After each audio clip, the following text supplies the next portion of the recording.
Now, the US President Joe Biden has said civilians who are packed into Rafah in the Gaza Strip, as we know they are, many of them fled there in the earlier part of this war.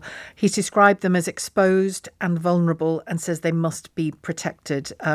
He's repeating, really, urgings that he's made to Israel already to make credible efforts to protect the more than 1 million Palestinians sheltering in the southern Gazan city, and of course, as well as the people who lived there already. I'm joined by Haneen Harara, a journalist in Gaza, who joins us live from Rafah, the very area that US President Joe Biden is talking about. Haneen, good afternoon to you.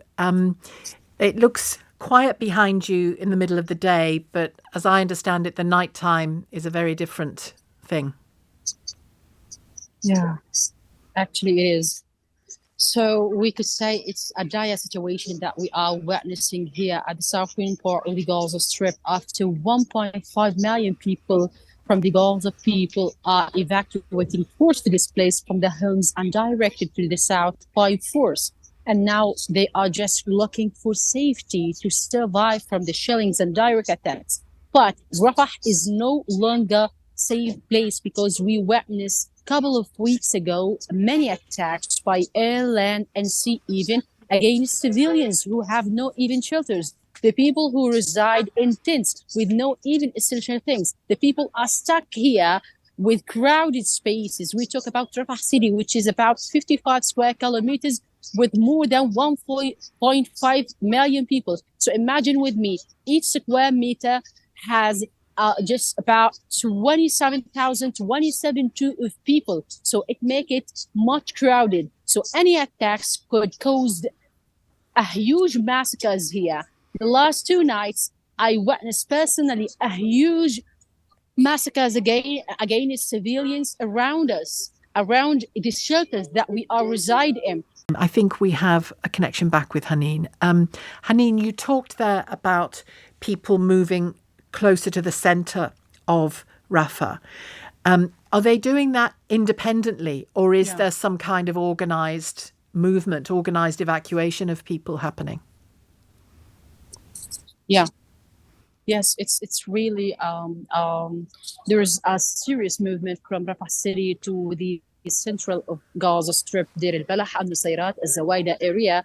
They feel that it will be much better from here because the negotiations between Israel and the Hamas in Egypt still have no statement or no clear statement or result till now. But the people are so afraid before the statements or the results appears because they already experienced a lot of negotiations before with no permanent ceasefire to end and to stop these massacres against the civilians. So we're talking about dozens of thousands of casualties till now, the majority of them from the children and women. So there is no choice for those people. Here in Rafah, there is a crowded spaces. The disease could be even deadlier than the airstrikes and the direct violence against those.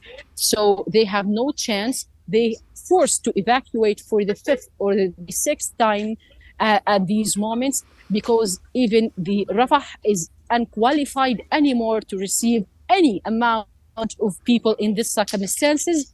The situation here, the humanitarian situation even is dire, is getting worse day by day. We're talking about just 100 trucks that enter the Gaza Strip per day, and we used to receive and delivered 600 trucks before October 7th. So in this abnormal situation, we just have 100 trucks to reach 2.3 million people across the Gaza Strip. And it is nothing about what we all need here because the markets, there is a huge shortage of supplies of food. There is not enough medical supplies in the hospitals. There's a huge shortage even in the medical supplies. I'm standing here right now in the front of Al-Kuwaiti Hospital, which is the second hospital all over the Rafah city that is functioning. And unfortunately, it's working just as an emergency unit because there's not even medical staff enough. There's not even medical supplies for the wounded people. So the wounded people here cannot even get any medical treatment. So they forced to deal with these circumstances with just the simple things that just as some simple medicine to make them feel much better. There's no even water, clean water to drink. There's no even water to use. You have to wait for your turn to maybe 7 days or even 8 days to get your shower. There is no even hygiene items for the mothers and the even the pregnant women. We witnessed 180 pregnant or women who are getting birth per day. Some of those mothers are getting birth in the streets with no essential medical care, because we talk about just emergency case here in the Gaza Strip, and even those mummies are dealing with this newborn babies in a tent, which is no longer protection for those children and newborn babies who have no peer even no overwhelming with these circumstances and this cold weather. So it's miserable that all of us are witnessing here in the south, and the people in the north are starved and witness the starvation. These people are forced to smash the dry food of animals to make some bread. Imagine with me how hard it is to eat the bread of animals. Yeah, I read that report earlier this week. Yes. Can I ask you just finally about the Rafah border? You mentioned there that too little, but some supplies are coming in. Are people going to the Rafah border? I mean, it doesn't look like they'll get through it into Egypt, even if they wanted to. But what is the situation at the border now? I know it's closed for any major movement of people, but are people going there? Well, the area, which is Philadelphia, nearby the Philadelphia route, the people we have many thousands of families who are reside beside Philadelphia route as a protection by the Egyptian side, because there is no even space to go another way. When you escape from and evacuate, I'm forced to evacuate your home from the north, go to the center, then from the center go to the north, to the south. So then, where we shall to go? There is no space. There is no even area. We witness attacks from several areas, even at the south, in the western part, or even the eastern part and the northern part. So the saddest one now is the southeast part, as the people think about it. But in these circumstances, in the last hours before the negotiation result, we have no hope. I talk about the people itself, who are just right now getting out the tents, a return back to the western Gaza Strip, because they are not believing of the negotiation result. Some of those have no choice even to return back to the central of Gaza Strip. So they are still have some hope to stay there in safety, looking for something of survivation as they hope. So there's thousands of people which in this area, which called Al-Mawasi and Philadelphia Court. And is the southwest part and the western part of Rafah. And is there any advice coming from the government in Gaza itself for Gazans? Is there any? I mean, clearly there are medical plans. There is a positive sides. Yeah, sorry.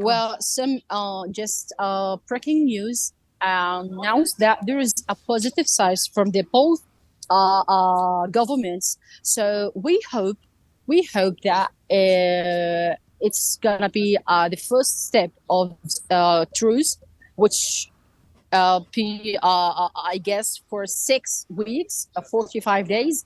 And you may aware we are so close for Ramadan month, which is the holy month for Muslims around the world, and we have to fast in the 30 days. So it's gonna be catastrophic days if there is no even truce or even ceasefire permanently. And when you said breaking news there, have you been given an indication that some positive news is coming from those latest talks, or is that your hope? I wasn't clear. Yeah, that's it. Yeah, there are positive signs. Did you say? We hope that this, yes, there's a positive signs, and we Yes, there is a positive sign as we delivered the breaking news from the negotiations room. But now we have no clear statement or clear result. But the beginning of this, they showing us some positive signs, but with no clear statement or no clear results. Well, let's hope that something can come of those this time, because you're right to say, Haneen, that the last several attempts have not been successful. Thank you very much indeed for speaking for me today and for holding on when we fix that line. Haneen Harara, journalist in Gaza, joining us live from Rafah.